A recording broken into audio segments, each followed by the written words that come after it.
Shalom sahabat LTVC dimanapun Anda berada, kami bersyukur bahwasanya minggu ini kami masih bisa diberikan kesempatan untuk melayani Bapak dan Ibu Saudara sekalian di LTVC. Dan sebagaimana sepanjang tahun ini tema kita adalah hikmat dan komitmen ya. Kami bersyukur bahwasanya setiap minggu kami diberikan tema-tema mengenai hikmat untuk di dalam kehidupan ini. Kami bisa ingin menyampaikan pada minggu ini adalah hikmat di dalam kehidupan untuk mengatasi perzinahan. Dan ini bukan hal yang gampang ya, sahabat LTVC dimanapun Anda berada.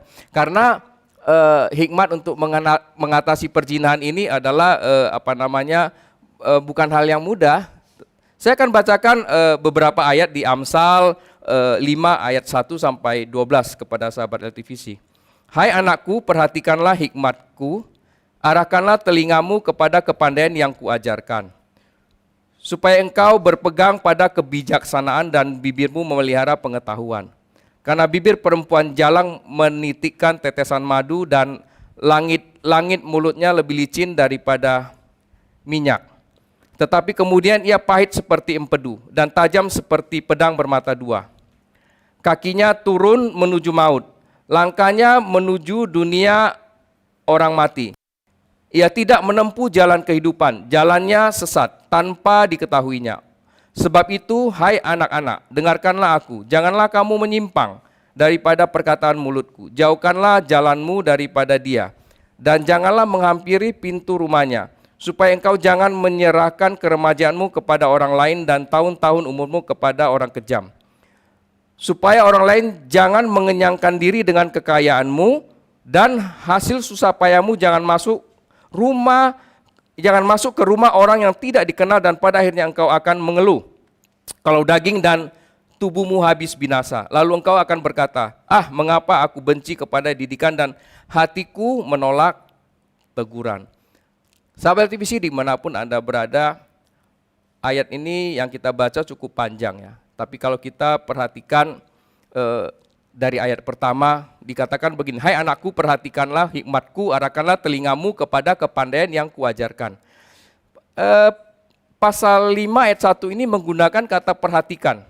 Kata perhatikan ini adalah yang ketiga kalinya, sahabat LTVC.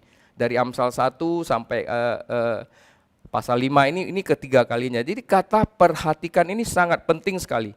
Dan buat kita, kata perhatikan ini adalah mengingatkan kita supaya apa? Tetap fokus. Supaya apa? Supaya kita tidak jatuh dalam segala dosa, termasuk dosa perzinahan. Karena tema kita adalah hikmat mengatasi perzinahan. Nah, jujur, sahabat LTVC bukan hal yang mudah ya untuk mengatasi hal ini. Menahan hawa nafsu berzina itu bukan hal yang gampang ya.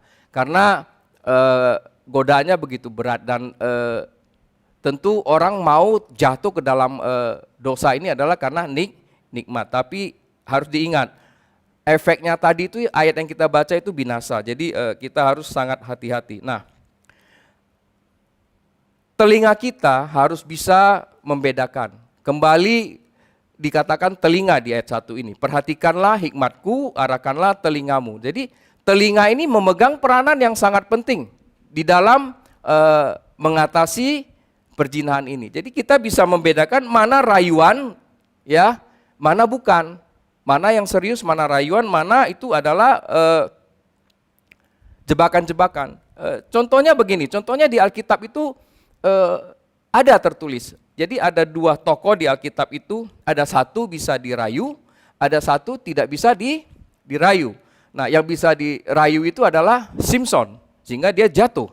Tetapi yang tidak bisa dirayu itu adalah siapa? Yusuf. Kita bisa lihat di Alkitab, kita bisa baca di Alkitab, rayuannya itu berhari-hari. Berarti apa, sahabat LTVC? Telinganya itu mendengar rayuan setiap hari, ya, si Yusuf ini. Tetapi dia tidak tergoda sama sekali. Apakah kita bisa sekuat itu? Itu pertanyaannya. Karena rayuannya itu hampir setiap hari, ya. Nah, kalau begitu telinga kita ditutup, kan nggak mungkin. telinga kita untuk mendengarkan hal-hal pada saat kita berkomunikasi dan nggak mungkin kita tutup. Jadi apa yang harus kita tutup? Kita boleh mendengar, tetapi secara rohani kita tutup. Jasmani kita dengar, rohani kita tutup. Jadi kita tidak tergoda oleh rayuan-rayuan yang akan menjerumuskan kita dan menjatuhkan kita. Nah, ayat 2 berkata begini, supaya engkau berpegang pada kebijaksanaan dan bibirmu memelihara pengetahuan. Nah, apabila telinga kita itu peka, bisa membedakan, maka kita bisa menghindari masuk perangkap, ya, dari rayuan perempuan asing dari ayat yang kita baca tadi, ataupun perempuan jalang, ya. Nah, Amsal katakan, ya, supaya engkau berpegang pada kebijaksanaan dan bibirmu memelihara pengetahuan. Jadi kebijaksanaan dalam hati itu harus ada. Jadi ada pertimbangan di dalam hati. Kalau saya melakukan ini apakah itu menguntungkan? Itu ada pertimbangan. Kalau saya melakukan ini apakah itu tidak misalnya merusak keluarga saya? Kalau saya melakukan ini apakah saya tidak merusak anak-anak saya? Kalau saya melakukan ini apakah saya tidak merusak finansial saya? Nah, itu harus di dalam hati mempertimbangkan itu. Jadi itu dinamakan kebijaksanaan. Jadi, nah, selain hati yang bisa mempertimbangkan, di ayat 2 ini dikatakan juga bibir kita harus bisa memelihara pengetahuan. Artinya jawaban-jawaban kita juga bisa memberikan pencerahan kepada siapa? Kepada orang yang merayu kita, ya. Ini bisa terjadi bukan hanya pada pria, tapi ayat yang kita baca ini memang tendensinya kepada pria. Tapi zaman sekarang bisa pria, bisa wanita juga. Jadi harus menjaga diri, ya. Nah, mungkin Bapak Ibu tanya bagaimana caranya, ya, kita bisa berpegang pada kebijaksanaan, kemudian bibir kita ini bisa memegang pengetahuan untuk bisa menjawab segala jebakan-jebakan dari perempuan yang menggoda kita. Nah, tentu kita bisa belajar dari pengalaman-pengalaman orang lain, ya. Pengalaman-pengalaman orang lain itu bisa kita dengar dan banyak sekarang kita bisa belajar, ya.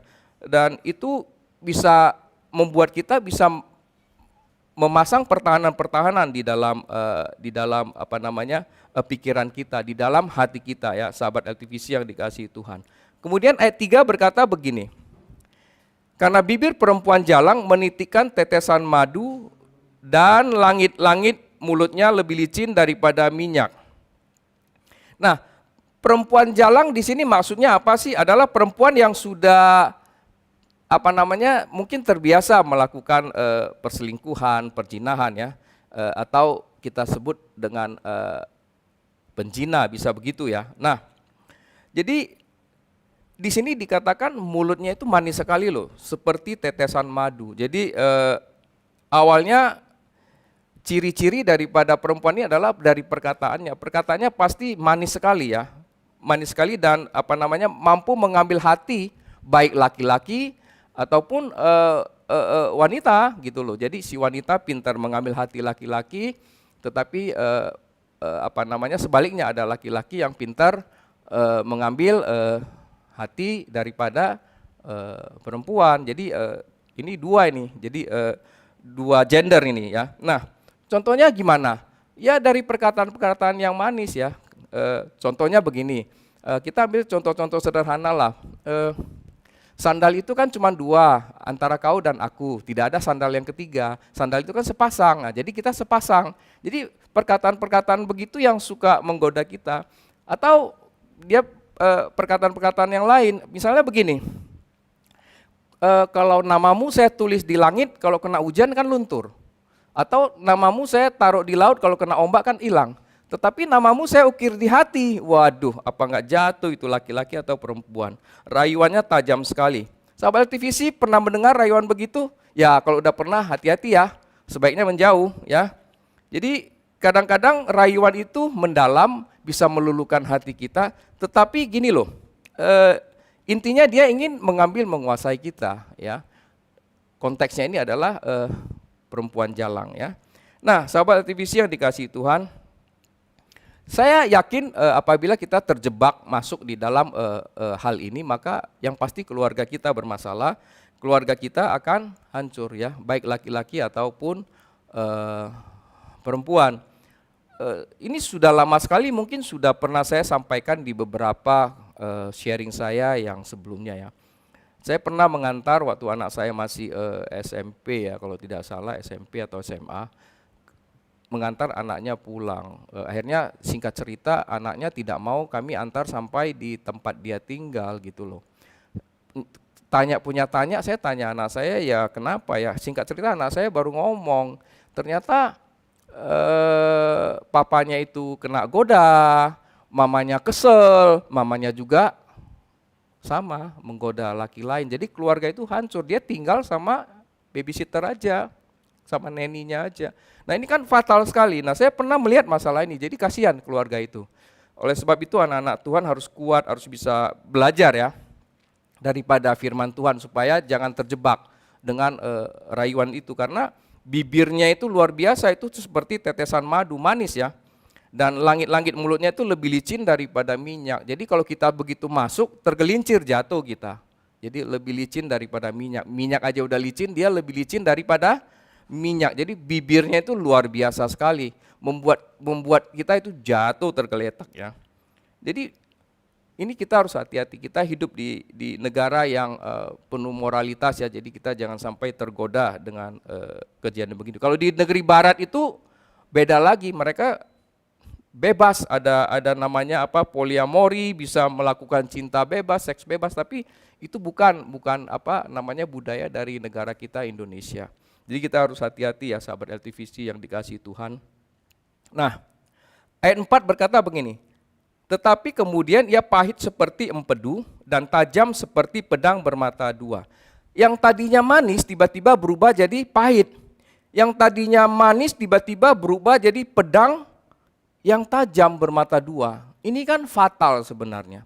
Jadi berarti awalnya manis itu hanya jebakan. Jadi ayat sebelumnya ayat 3 itu manisnya hanya jebakan ya. Jadi ayat 1 ayat 2 minta kita lebih berhikmat, lebih bijaksana untuk mengatasi ini, karena ayat 1, 2, 3, 4-nya mengerikan. Jadi manisnya itu untuk menjebak, kemudian pahitnya seperti empedu. Waduh, ngeri sekali ya. Awalnya manis dan enak, seakan-akan itu nikmat, tapi pada akhirnya itu waduh, itu sakitnya luar biasa ya. Bayangkan pedang bermata dua itu kena semua kita, nggak ada yang lepas itu, semua kena, kiri kanan kena, kita pegang pedangnya aja kita bisa luka kiri kanan semuanya. Jadi artinya apa? Perzinahan itu menghancurkan segala sesuatu ya, menghancurkan segala sesuatu. Nah efeknya tadi dikatakan pahit seperti empedu. Siapa sih yang suka? Nggak ada yang suka yang pahit, sahabat LTVC ya. Apa sih arti rasa pahit itu? Menggambarkan apa? Kesulitan, kesusahan, memiliki beban berat, ya, tidak ada sukacita, tidak ada kebahagiaan. Siapa yang mau? Kalau ditanya jujur, gak ada yang mau. Tetapi kita bisa kena jebakan-jebakan itu karena dari manis mulut tadi seperti tetesan madu dan licinnya lebih daripada minyak. Kita bisa jatuh ke dalam apa namanya lubang-lubang perzinahan seperti itu. Ditanya benar-benar gak ada yang mau deh, ya. Karena tidak ada kebahagiaan, endingnya tidak ada kebahagiaan. Jadi pahit, ya. Siapa sih yang mau hidup sulit? Sahabat LTVC, nggak ada lah. Siapa sih yang mau hidup susah? Juga nggak ada, ya kan? Siapa sih yang mau memiliki beban berat? Otomatis kalau sudah punya keluarga, ada tambahan orang baru, itu kan beban, tambahan beban baru. Ada pengeluaran finansial yang baru, ada waktu yang baru harus dialokasikan, macam-macam. Jadi sudah tidak ada lagi keadilan di dalam keluarga, ya. Dan sudah pasti hilang sukacita, damai sejahtera bagi kita, ya. Kalaupun ada yang bisa mengatakan bahagia, ya sudah terjebak dalam situasi ini, saya yakin tidak kemungkinan besar palsu lah kalau saya mau katakan begitu. Kemungkinan dia katakan bahagia itu palsu, pasti di dalam hatinya itu bertolak belakang. Dan ataupun saya katakan dia mungkin hanya menutupinya memakai topeng, dia mengatakan bahagia, tapi Alkitab katakan tidak pahit. Alkitab katakan pahit sekali ya. Nah, kata pahit ini di dalam bahasa aslinya diterjemahkan itu wormwood ya, itu ada di Wahyu juga, itu absinthus. Jadi absinthus itu adalah sebuah tanaman yang pahit ya. Itu juga tertulis di Wahyu 8 ayat 11 ya. Jadi dia meracuni sepertiga air tawar yang menyebabkan orang mati. Sehingga kata pahit di sini yang disampaikan di ayat 4 ini adalah memang endingnya itu membinasakan orang, itu bahaya sekali. Jadi pada saat kita jatuh ke dalam perzinahan, ya, perselingkuhan itu endingnya itu menyebabkan kematian. Kita bisa membaca di medsos terjadi bunuh-membunuh, ya. Begitu ketahuan selingkuh, perempuan bisa bunuh laki, laki bisa bunuh perempuan dan kita bisa lihat ini terjadi, ya. Kita bisa baca di medsos dan bahaya sekali. Jadi racun kepahitan itu membunuh orang. Jadi sahabat LTVC sebaiknya bisa mengatasi ini, ya. Nah, dia tajam seperti apa? Tajam seperti pedang bermata dua. Artinya apa? Tidak bisa lari dari hukuman, sahabat LTVC. Jadi kalau kita udah masuk ke ranah yang demikian, itu tadi dikatakan kita akan mengalami kesulitan, kesusahan, dan kita tidak bisa lari dari hukuman, ya. Jadi kalau kita lihat tadi itu paketnya itu mengerikan sekali, sudah pahit, kemudian kita tidak bisa lari dari hukuman. Dan pahit itu adalah seperti racun, ya. Jadi awalnya dia tidak berasa, awalnya itu manis, lama-lama jebakan ini jadi pahit, ya. Seperti kita kena racun, awalnya tidak berasa, sahabat LTVC, lama-lama makin susah, tubuh kita makin lemah, apabila kita tidak tanggulangi, makanya kita bisa mati rohani. Mati rohani membawa kita kepada mati jasmani. Apalagi sekarang kalau kita lihat karena pergaulan bebas, seks bebas ini kan menghasilkan banyak bibit penyakit yang tidak bisa diobati, ya. Ada HIV, AIDS dan lain-lainnya. Nah, ini yang harus kita perhatikan, ya, sahabat LTVC. Nah, ayat 5 dikatakan kakinya turun menuju maut, langkahnya menuju dunia orang mati. Jelas ayat ini mengatakan bahwa kalau ke bawah itu artinya kemana? Ke neraka, ya, biasanya gambaran dari Alkitab, ya. Jadi kalau ke atas itu kan naik ke surga, ya. Jadi perzinahan itu membuat orang sulit balik, itu artinya. Jadi dia turun ke bawah, untuk naik ke atasnya sulit, ya. Nah, lebih gampang jalan turun, kalau naik itu memang capek, ya. Kalau Bapak Ibu pencinta alam pasti mengerti, kalau mendaki itu susah sekali. Kalau turun itu gampang, kalau mendaki gunung naiknya susah, turunnya gampang. Nah, ini turunnya gampang, naiknya susah, ini kebalikannya. Saya pernah pelayanan misi untuk mandi aja harus ke sungai. Kalau kita ke sungai dalam pelayanan misi itu kan harus turun ke bawah, ke dasarnya gunung itu, pinggiran gunung baru ada sungai. Dan waktu habis mandi kita balik, badan kita udah basah lagi, jadi percuma, ya. Jadi turun naik itu sangat-sangat tidak mengenakkan kita. Jadi kakinya turun menuju maut, langkah menuju dunia orang mati. Jadi efeknya itu memang kematian, kebinasaan daripada perzinahan ini. Amsal katakan demikian. Nah, langkah penzina itu tidak membawa kita kepada kehidupan, tetapi kepada dunia orang mati. Padahal apa? Yesus menjanjikan kita apa? Kehidupan yang kekal kepada anak-anaknya. Oleh sebab itu jangan sia-siakan kehidupan kekal yang Tuhan sudah janjikan kepada anak-anaknya, ya. Yohanes 8 ayat 32 berkata begini.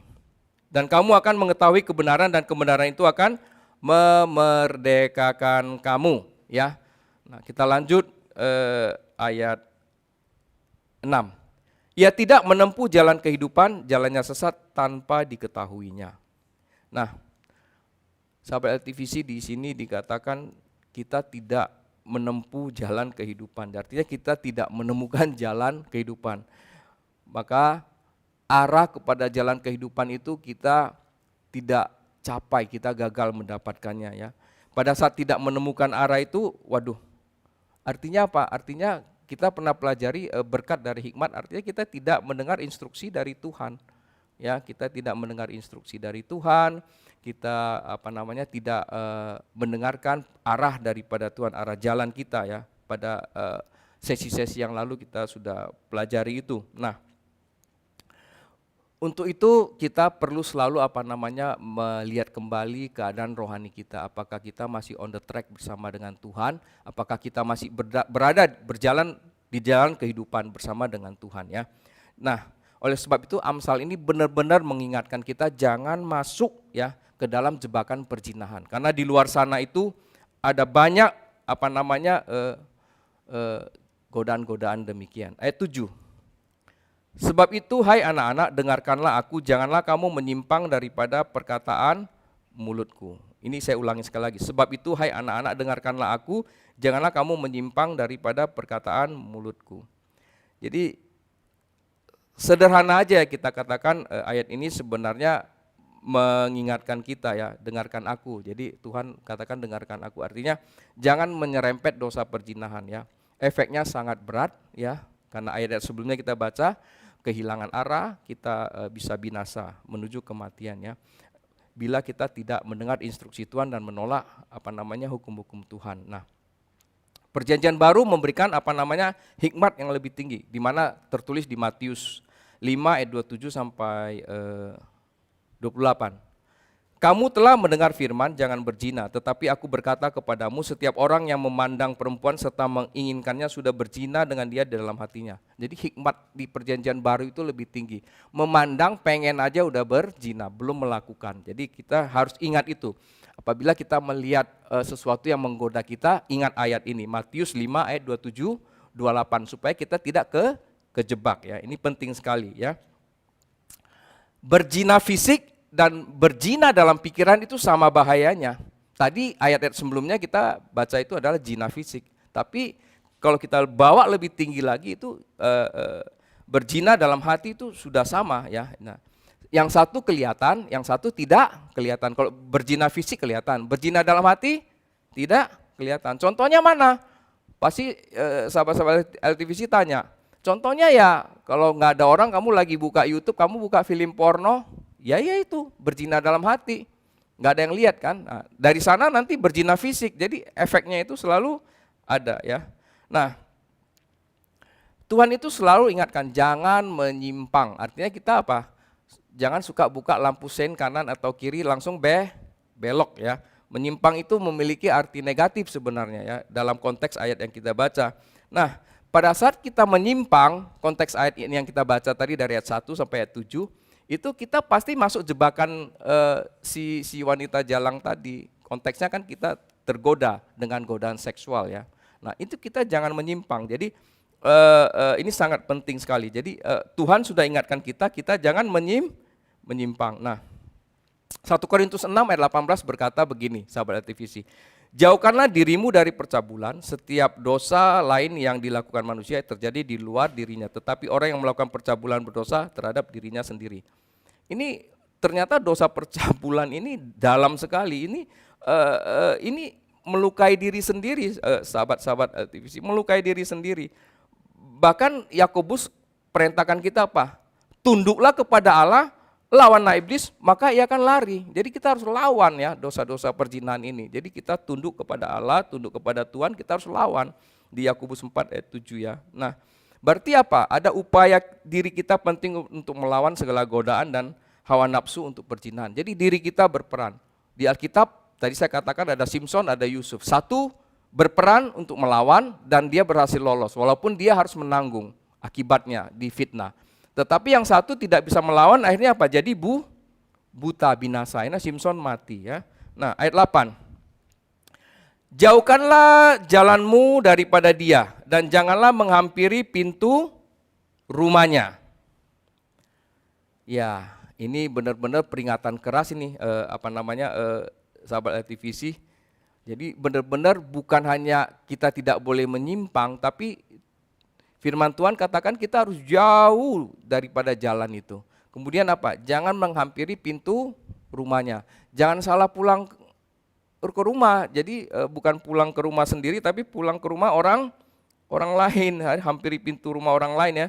Jadi tidak ada cara lain, harus menjauhi. Jadi sebagaimana yang dikatakan Yusuf di Kejadian 39 ayat 9, dikatakan begini.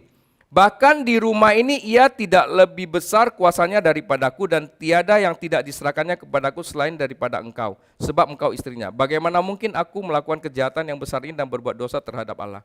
Yusuf sadar benar, segala kuasa dipegang dia kecuali istrinya Potifar. Nah, disitulah pengertian-pengertian dan hikmat yang Tuhan berikan kepada kita. Yusuf tidak tergoda walaupun istrinya Potifar itu cantik ya. Cantik, tapi dia tidak tergoda sama sekali. Nah, Alkitab ingatkan, jangan menghampiri pintu rumahnya.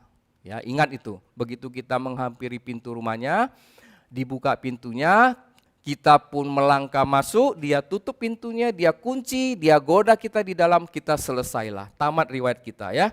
Kita terjebak. Jadi manisnya seperti madu, dan pada akhirnya kita akan menghadapi pahit tadi ya, seperti racun ya. Tutup pintu hati kita supaya jangan tergoda, sahabat LTVC. Ayat 9, supaya engkau jangan menyerahkan keremajaanmu kepada orang lain dan tahun-tahun umurmu kepada orang kejam. Nah, ini efeknya ini. Supaya engkau jangan menyerahkan keremajaanmu kepada orang lain dan tahun-tahun umurmu kepada orang kejam. Ini bicara kehormatan ayat ini ya. Ini bicara kehormatan. Jangan menyerahkan kehormatan kita kepada orang lain. Ini sangat-sangat penting sekali buat anak-anak muda ya. Jadi sebenarnya kalau sebelum nikah nggak boleh berhubungan badan. Jadi jangan engkau menyerahkan keremajaanmu kepada orang lain. Nah, ini di warning loh sebenarnya, di warning sebelumnya, diingatkan di Amsal ini ya. Nah, maka pria dan wanita harus bisa menjaga diri. Dalam hal waktu pacaran juga harus bisa menjaga diri supaya jangan jangan melakukan hal-hal yang dikendalikan oleh si jahat. Jadi kita masuk ke dalam jebakan-jebakan itu ya. Pria punya kehormatan diri, wanita juga punya kehormatan diri. Jangan sampai itu tercemar ya. Secara gamblang ayat ini adalah jangan diserahkan kepada perempuan jalang, karena perempuan jalang yang kita baca di konteks awalnya tadi. Jadi ini lebih kepada laki-laki ya. Laki-laki itu jangan pergilah mencari perempuan jalang. Itu harus dijaga. Sebelum nikah jangan pergi ke sana, sesudah nikah juga jangan pergi ke sana dan tidak pernah pergi ke sana ya.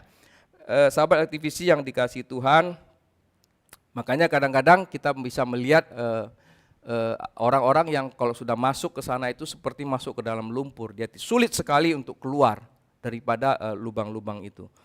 Sahabat LTVC yang dikasihi Tuhan, ayat 10. Supaya orang lain jangan mengenyangkan diri dengan kekayaanmu dan hasil susah payahmu, jangan masuk ke rumah orang yang tidak dikenal. Nah, ini fatal sekali. Artinya apa? Perzinahan itu membuat keuangan mengalami kebocoran, ya. Kalau terus-menerus berbahaya. Keluarga sendiri aja tidak mendapat perhatian. Jadi uangnya itu, kekayaan yang dikumpul itu keluar, ya. Supaya orang lain jangan menyangkan diri dengan kekayaanmu. Artinya memang tujuannya adalah tidak baik untuk menyedot kita punya kebahagiaan, kemakmuran yang kita miliki. Akhirnya kita menjadi susah. Ini ayat ini jelas sekali ya. Jangan masuk kepada rumah orang yang tidak dikenal. Artinya rumah yang dikenal siapa? Istri, anak-anak kita, keluarga kita. Jangan masuk ke yang tidak dikenal. Jadi artinya apa? Artinya berzina itu bukan hal yang cerdas sebenarnya. Berzina itu bukan hal yang cerdas, hanya nafsu sementara, nafsu diri sementara. Makanya salah satu buah roh adalah bisa kita mengendalikan diri kita, itu sangat penting ya. Dan selain keluarga rusak, keuangan rusak, tadi saya sudah katakan, kita dikendalikan orang lain. Jadi mereka itu kalau kita sudah terjebak dalam perempuan jalan itu, kita dipegang terus ya. Kalau enggak dia bikin ribut lah, macam-macam supaya kita keluar uang terus. Enggak akan ada damai dan sukacita. Jadi ayat 9 dan 10 menunjukkan akibat dari perzinahan yang merugikan kehidupan kita. Jadi kalaupun kita sebelum binasa, jadi ini ada stage-nya sebenarnya dari ayat 1 sampai ayat 10 kita baca. Kita bisa melihat stage-nya bagaimana cara kerja si jahat ini. Ini mengerikan sekali. Pertama kita dikasih enak ya. Kedua keuangan kita dikuras habis. Ketiga kita seperti kena racun. Tadi dikatakan absintus itu seperti kena racun. Itu terus menurun. Bukan hanya rohani, jasmani menurun, terus menurun. Dan itu sangat merugikan kita semua, sahabat-sahabat LTVC. Kita masuk ayat 11, mungkin singer WL bisa maju ya, pemain musik bisa maju. Kita masuk ke ayat 11. Dan pada akhirnya engkau akan mengeluh, kalau daging dan tubuhmu habis binasa. Tuh. Jadi ayat 11 itu mengatakan benar-benar itu binasa loh. Daging dan tubuhmu habis binasa. Habis loh katanya, bayangin, habis sahabat-sahabat LTVC. Nah, Jadi apa artinya? Firman Tuhan katakan bahwa hikmat akan membuat kita panjang umur. Tetapi dalam kasus ini kita habis binasa, usia kita jadi berkurang. Cobalah sahabat-sahabat LTVC. Waduh, mengerikan sekali ya. Sangat-sangat mengerikan sekali. Jadi harusnya kita panjang umur, hidup bahagia, tetapi kita malah, berat sekali ini. Nah, sebaiknya kita jangan melakukan ini berat sekali ya. Jadi, padahal sebenarnya Tuhan memberikan kita hikmat apa? Untuk membalikkan keadaan, susah jadi senang, miskin jadi kaya, itu hikmat yang Tuhan berikan kepada kita. Kalau kita masuk ke dalam jebakan perzinahan ini, terjadi apa? Kebalikannya, ya kebalikannya. Kita akan habis binasa. Yang tadinya kita akan diberikan berkat, damai, sejahtera, sukacita, kita binasa. Dan hikmat itu memberikan kita apa? Memberikan kita tuntunan hidup yang kita bisa nikmati dari muda sampai kita tua itu penuh bahagia, penuh kemakmuran. Tetapi pada saat kita terjebak dalam hal ini, kita tidak mendapatkan apa-apa dan kita habis semua ya. Jadi yang tadinya kita harusnya hidup bahagia, sukacita, akhirnya kita berantakan hidupnya, tidak karuan ya. Jadi oleh sebab itu jangan menolak dan bosan dengan didikan Tuhan, sahabat LTVC. Karena Tuhan mengasihani apa? Mengasihi semua anak-anaknya ya. Ini luar biasa sekali. Jadi jebakan daripada wanita jalang ini membuat kita binasa dan kita kalau saya katakan mati konyol. Tadinya kita mati, kita masuk kepada kehidupan kekal, kita ke sorga. Tetapi pada akhirnya kita konyol ya, jadi mati binasa. Jadi apa kesimpulannya sahabat-sahabat LTVC? Jadi godaan hawa nafsu itu selalu ada dan tidak bisa dihindari di sepanjang hidup ini ya. Tetapi hikmat Tuhan itu mampu menjauhkan kita dari godaan perzinahan dan percabulan ya. Di sini dikatakan hikmat Tuhan mengatakan tidak sebanding antara godaan kalau kita kena jebak dengan hasil akhirnya. Tidak sebanding. Jadi kita benar-benar jadi binasa. Tidak sebanding sama sekali ya. Sahabat-sahabat LTVC. Dan sebenarnya hikmat memberikan kita perkenanan dan hidup berkelimpahan dan hidup kekal. Sedangkan perzinahan itu memberikan kita apa? Kebinasaan dan kita masuk ke dalam maut ya. Sahabat LTVC. Jadi kita benar-benar harus bisa mengatasi masalah perzinahan ini. Tuhan Yesus berkati kita semua.